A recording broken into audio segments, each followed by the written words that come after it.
Before the landing, the US Navy had bombarded Iwo Jima for 72 consecutive days.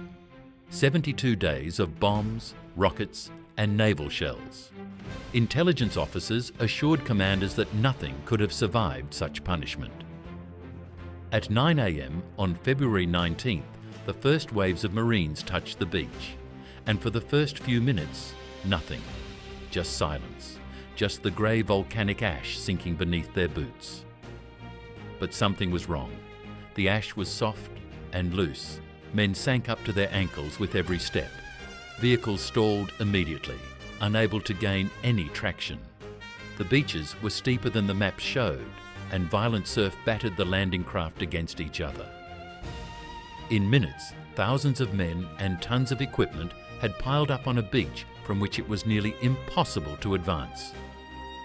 Kuribayashi watched from his tunnels, waiting. When the Marines began moving inland, convinced that resistance was minimal, the Japanese general gave the order. Everything opened fire at once. Artillery from the northern ridgelines, machine gun nests wired into the tunnel network, mortars pre-registered on the exact coordinates of the landing zones, all of it fired simultaneously. The Marines caught on the open beach had no angles on the sources. They couldn't see where the fire was coming from.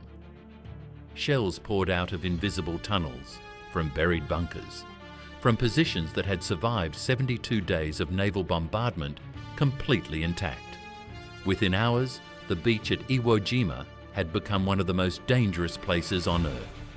The first strategic objective was Mount Suribachi, the volcano that towered over the beaches from the south. From its slopes, Japanese snipers and artillery crews had direct line of sight over every inch of the landing zone. As long as Suribachi stayed in enemy hands, every man on that beach was in a kill zone.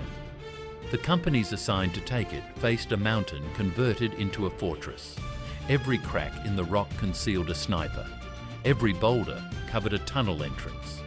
Marines advanced metre by metre using flamethrowers and grenades to clear bunkers one at a time. On February 23rd, 4 days after the landing, a small group of Marines reached the summit. Someone fastened a small American flag to a water pipe and planted it at the top. On the beach below, thousands of wounded and exhausted Marines looked up and saw it. Ships sounded their horns. There were tears. Later that same day, a different group raised a larger flag.